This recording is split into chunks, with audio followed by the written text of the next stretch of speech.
नमस्कार दोस्तों, एक बार फिर से स्वागत करता हूं अल्टीमेट ट्रेडर 369 के अंदर। मैं हूं पिंटू गोप। तो चलिए, यहाँ पर पैटर्न आपको दिख रही होगी, गार्डले पैटर्न।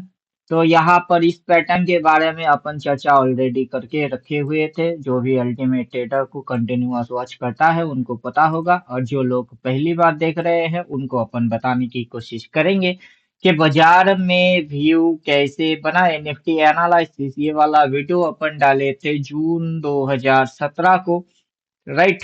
तो उसके अंदर में अपन बोले थे जो पैटर्न है वो किस तरीके से बन रही है, और जो आने वाला कामकाज है वो किस तरीके से हो सकता है, राइट। तो उसके अंदर में हमने ये पहले से ही प्रिडिक्ट करके रखे हुए थे निफ्टी एनालिसिस। तो डिस्क्रिप्शन में लिंक मिल जाएगा, जो भी पहले से देख के बैठे हुए हैं उनके समझ में ये चीज आ जाएगा कि किस तरीके से नेक्स्ट एंट्री, कैसे टारगेट डिसाइड किया जाता है, और जो पैटर्न है वो किस तरीके से वर्क काम कर रही है, राइट। तो हम जो वीडियो बनाए थे तो पर्टिकुलर यहाँ पर कुछ कैंडल अपने को ग्रीन नजर आ रही थी, तब अपन वीडियो बना के डाल के रखे हुए थे। तो चलिए सिनारियो मैच कर लेते हैं। जबकि अपने को ये सिनारियो दिख रहा था पर्टिकुलर, तब अपन वीडियो बना के डाल दिए कि आने वाला जो टाइम होगा उसमें बाजार कुछ इस तरीके से परफॉर्म करेगा। तो पर्टिकुलर परफॉर्म अभी आपको मैच होते हुए नजर आ रहा है।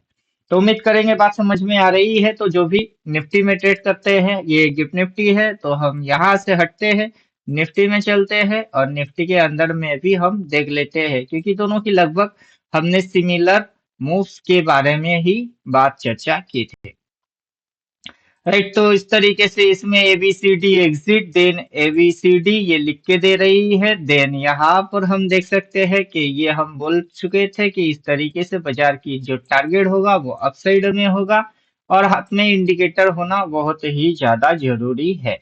तो इस तरीके से हमें ये चीज समझ में आ रही है। तो चलिए एक बार करते हैं, मंत्र फूक देते, छुमंतर फू, गायब हो जा सारे चीजें तू।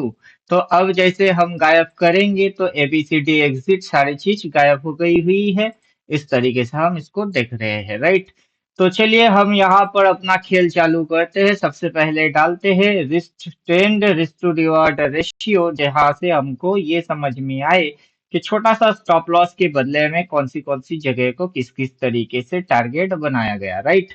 तो यहाँ पर हमें क्रिस्टल क्लियर पिक्चर समझ में आ जाएगा कि बाजार के अंदर में ये पॉइंट छोटा सा स्टॉप लॉस, दिन बाजार नीचे गिराया, फिर उठाया, फिर पटक दिया, फिर बाजार अभी उसी जगह पे आया हुआ है, राइट। तो यहाँ से ये जो चीज बन के बैठा हुआ है, दिस इज बॉटम पॉइंट, और ये भी है बॉटम पॉइंट। देन ये है एक टॉप पॉइंट, देन ये टॉप पॉइंट, और ये बाजार जो गया है वो उसके भी ऊपर जाने की कोशिश कर रहा है, राइट। तो यहाँ से बाजार ने जो डिप मारा है दैट इज ये, देन ये, फिर ये देखिए इसी जोन तक आया हुआ है। अगर एक डिप मिलता है तो 24,218 के वहां से बाइंग सोचेंगे, देन टारगेट ये हम बनाएंगे। तो बाजार के अंदर में जो मूव हो रही है दैट इज कुछ इस प्रकार से बाजार के अंदर मूव हो रही है। अगर यहाँ मिलता है तो बढ़िया रहेगा, इधर से एंट्री मारने की बेस्ट रहेगी। अदरवाइज अगर ये बग जाता है तो ऊपर से हम शॉर्ट प्लान करेंगे, राइट। उसके लिए आपको जो सपोर्टिंग में इंडिकेटर मिलेगा दैट इज 369 पावर, इसको देख के आप और भी बेटर समझ सकते हो। तो इसके जो अगला नेक्स्ट हम प्लान कर रहे हैं वीडियो, उसमें हम सोच रहे हैं कि हम बनाएंगे मनी मैनेजमेंट के ऊपर, और जो भी रिटायरमेंट प्लान के बाद स्टॉक मार्केट में ट्रेड करना चाहते हैं उनके साथ अपन बैठ के करेंगे पूरा सेटअप। तो अगर वो समझना है तो उसके लिए आपको चैनल को लाइक शेयर सब्सक्राइब करके रखना होगा। सब्सक्राइब तो स्पेशल करना होगा, नहीं तो आप तक नोटिफिकेशन नहीं मिलेगा। तो चलो वीडियो ज्यादा लंबा चौड़ा नहीं बनाएंगे, सीधी सीधी बोलेंगे, एकदम बहुत नेट एंड क्लीन तरीके से बात करना होता है। जैसे कि जब यहाँ पर आपको मिला है बाई कर लीजिए, यहाँ मिला है सेल कर दीजिए, फिर से इस जोन के सामने मिले तो बाई कर लीजिए, इस जोन के यहाँ पर होल्ड मत करिए। फिर से बाजार मिलेगा, इधर कहीं मिलेगा, तब कर लीजिएगा बाइंग, और ऊपर में कर देना है सेलिंग। और इसी चीज को हम डिटेल तरीके से पढ़ने वाले हैं और भी डिटेल तरीके से समझने वाले हैं। तो उम्मीद करते हैं बात समझ में आ गया हुआ होगा। जिनको भी अल्टीमेट ट्रेडर 369 ज्वाइन करना है उनके लिए नंबर यहाँ है। हम पढ़ाते हैं अपनी 14 थ्योरेटिकल, जिसके अंदर में हम समझाते हैं एडवांसली बाजार के मूव्स। तो चलो मिलते हैं नेक्स्ट वीडियो में, तब तक खुद की ख्याल खुद रखो। थैंक यू, गुड बाय, धन्यवाद।